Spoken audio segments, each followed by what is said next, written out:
Okay, I'm making this video in response to a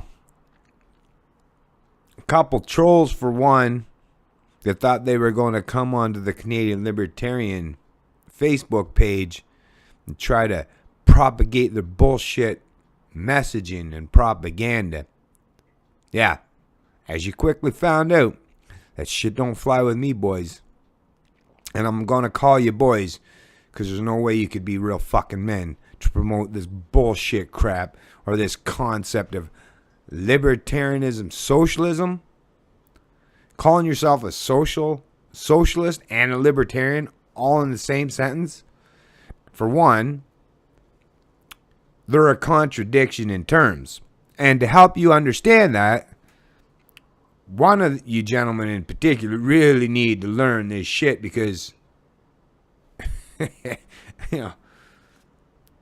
even though you may pretend you have some credentials, I mean, let's be honest, you're just, the only credentials you have are proof positive that you have been fully indoctrinated into the religion of statism. That's all that means to me. You might think it means something. To me, it just means, yeah, you're a fucking statist. You can pretend, you can call yourself a libertarian all you want. I mean, I could call myself Santa Claus if I wanted to. Doesn't mean that that's ever going to fucking be a reality.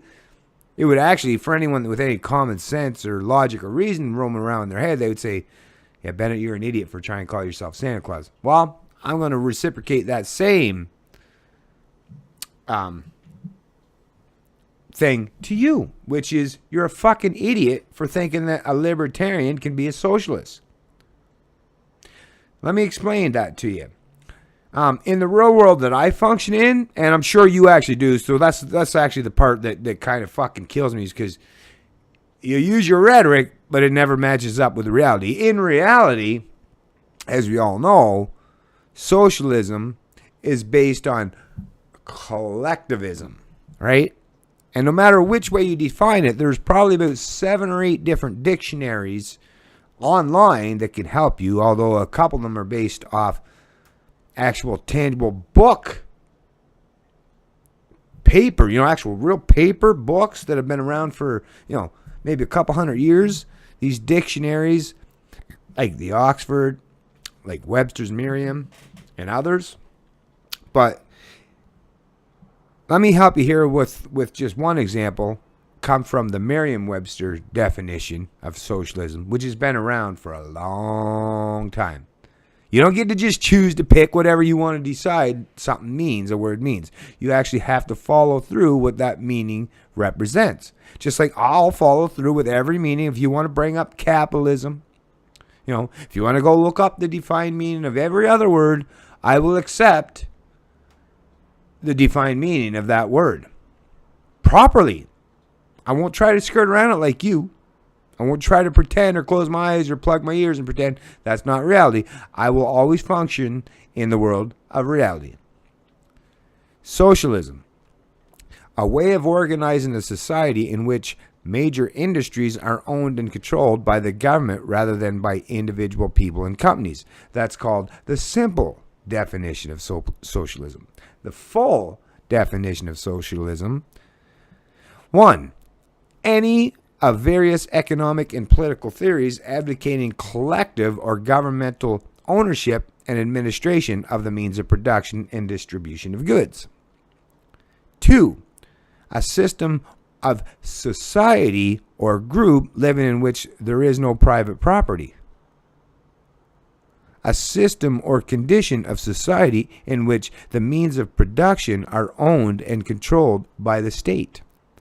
Now, I get that some of you morons, and you know who I'm talking about, will try to say, well, no, real socialism is not that the government owns the means of production or controls the economic system. It's the people, right?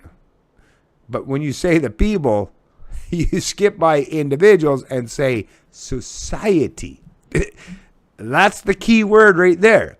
That's the key word that for all you socialists or all you communists or fascists, any of you collectivists, for people that understand the real world, is what is society?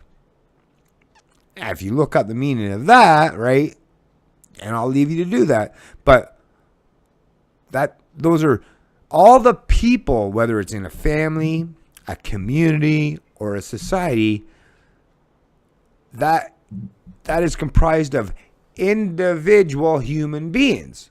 So without an acknowledgement and respect for the individual, what you're saying when you're saying society or the community as a whole, well, we all know that there's no such thing as society or a community as a whole, or even family members that all agree on everything. It's never happened in human history. It'll never happen at any point in time. We're not robots.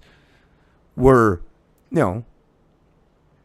free-willed, autonomous beings that have our own minds. Each one of us. I have a mind.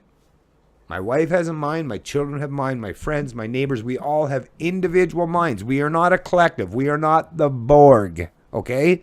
Some of you fucks have been watching Star Trek too much. And I'm a fan of Star Trek too, but I don't want nothing to do with the collective. You might think that being part of the Borg is something you want to aspire to, I guess, right? Because really, that's what the Borg represents, right? When you're talking about the community as a whole, or society as a whole, that would only happen if you had a collective like the Borg where everybody agreed. Everyone spoke with one unanimous voice, which there's no such thing. Any human being, even small children, understand that reality in their school, on the playground, anywhere where there's more than a few human beings together. Everyone comes to realize at some stage of the game in their life that, yeah, we don't all agree on everything. Such thing as personal preferences, opinions, ideologies, right? Libertarians, true libertarians, voluntarists,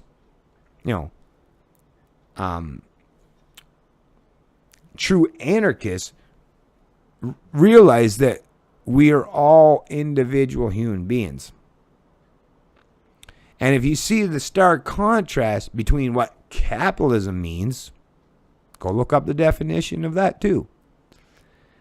It's individuals, human, like each and every one of us having the capacity and the self-admitted authority over themselves. No other human being has any legitimate authority over me. I am not a subject. I'm not a serf. I'm not a slave.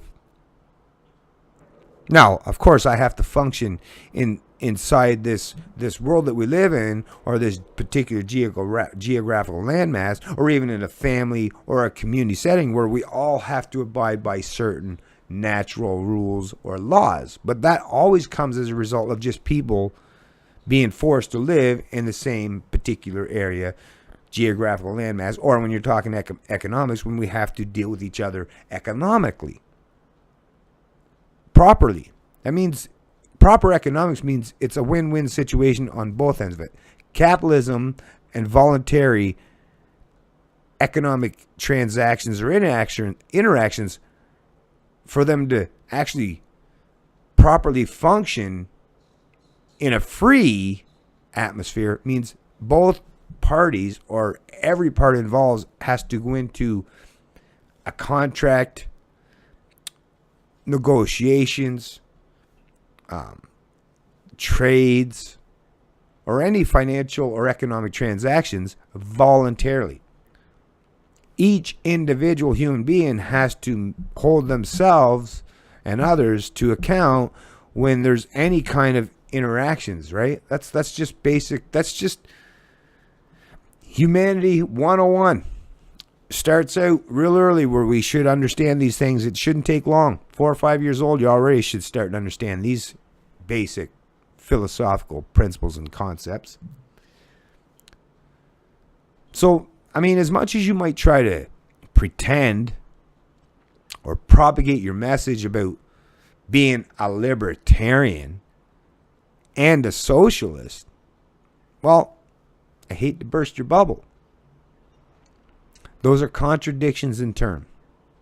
Because reality dictates there is no such thing as a decision or decision making as a community, as a group, as a society, as a full-on collective where everybody agrees. It's never happened in all of human history. People have certain preferences, ideologies, and edicts, whether by their upbringing, what was pounded in their head by dogmatists, their family, friends, community, other status.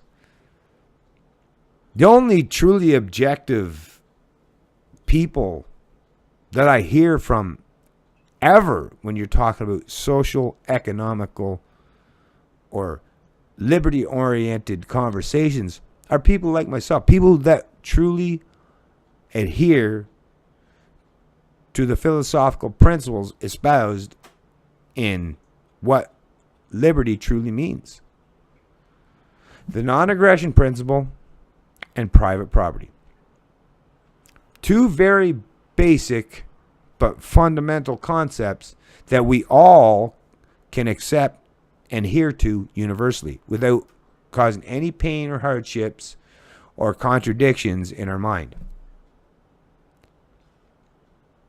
Socialism, communism, fascism, cronyism, collectivism of any kind, dogmatists, none of those ideologies can claim to have as the basis for their philosophical or cultish endeavors, none of them can claim to have any universal ethics, morality, or even logically consistent principles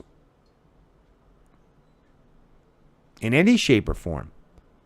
There's always an exception to rule, or something that's based on mysticism that has no basis in reality. So no, there's no such thing as a libertarian socialist. Now, if you believe in liberty,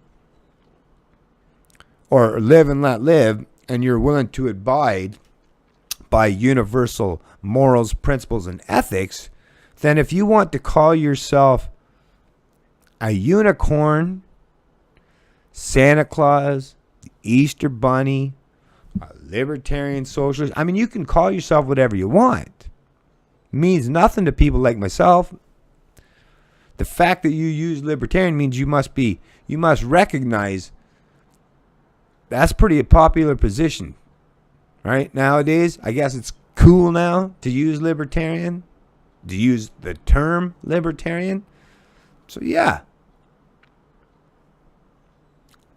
it's a good thing. But in reality, calling yourself a libertarian socialism or socialist just means you still have lots of those contradictions rolling in your mind. It just means you're still not ready to accept, to man up, to put on your big boy pants and come to terms with the fact that liberty, universal morals, principles, it all has to start and recognize the individual. Why? Because the individual is the direct representation of what the human experience is. We all experience our life as an individual. We share, cohabitate, and coexist with others, but the human experience, everything that we experience, is here in our mind, in the individual brain. Deal with it. It's Canadian Libertarian, and I love liberty.